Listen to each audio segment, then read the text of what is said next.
For 30 days, I did something most financial advisors would call extreme. I moved my investments first. Then I lived on whatever was left. No separate budget, no complicated spreadsheet, just one rule. Every single payday, investments moved before I saw a dollar in my checking account. What happened to my apartment, my food, my social life, and my bank account over those 30 days genuinely surprised me. This is the unfiltered, honest, day-by-day account. Every number, every moment of panic, every unexpected benefit. Stay to the very end, because day 28 held the one finding that permanently changed how I think about money. Most people invest what is left over after spending. Every piece of financial research confirms this is the primary reason most people retire with nothing.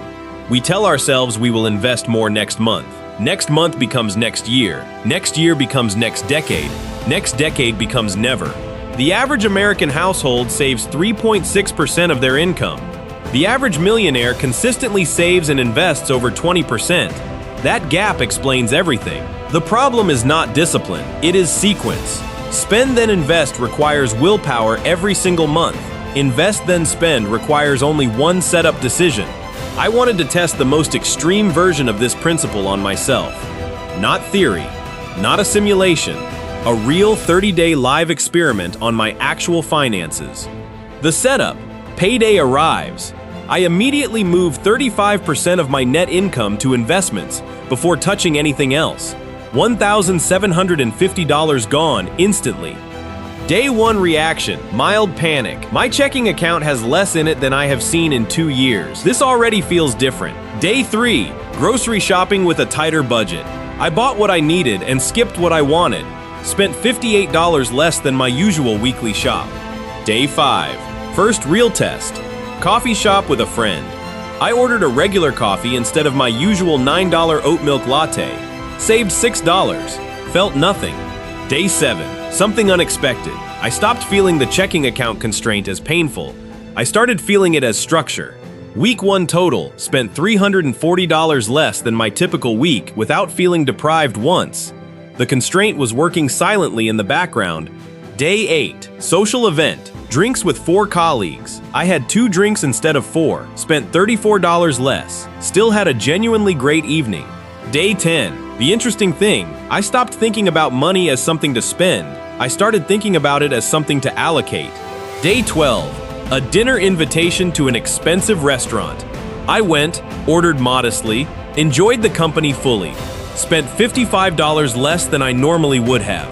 Day 14, halfway mark, I checked my investment account for the first time. Balance, $1,784. That includes $1,750 contribution plus $34 in market gains. More importantly, I had not used my credit card once. I had not touched my emergency fund. I had simply lived on what remained. Day 16, the psychological shift is now complete. I am not budgeting. I am not restricting. I am simply living within what the system allows. Day 18, a flight deal appears in my inbox. A $220 weekend trip I would normally have booked instantly. I paused for 24 hours. After 24 hours, I still wanted the trip, so I booked it. The Invest First system was never about eliminating enjoyment. It was about making it intentional. Day 21. 3 weeks in, my spending this month is already $890 less than my average.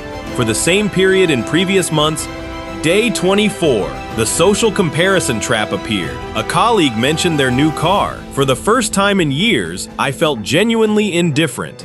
Day 26, I ran the numbers. If I maintained this savings rate for 12 months and invested the excess at 9%, the 10-year projection is $340,000. Day 28, the finding that changed everything. I realized I was not unhappier. I was not deprived. I was actually more present in every experience. When money is allocated to your future before you can spend it, you stop second-guessing purchases.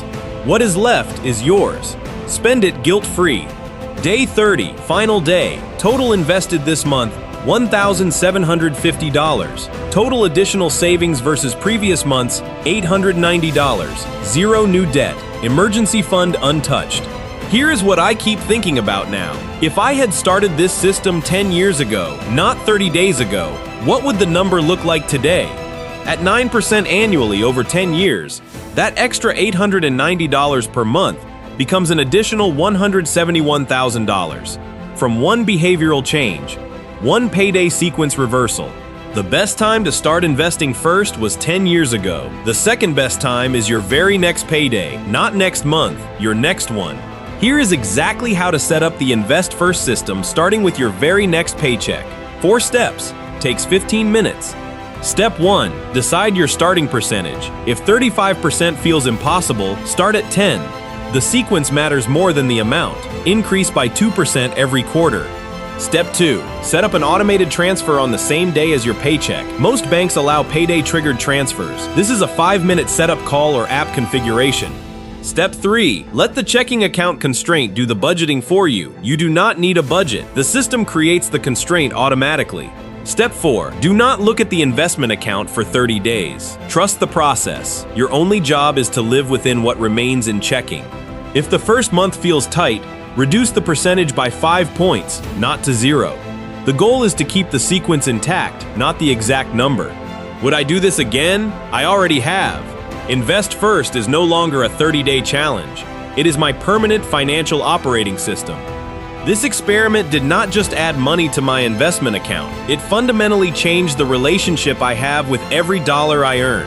Subscribe to Finance Pinnacle. Every week we test, document, and share what actually works. Not theory, not motivation, just real-world financial experiments.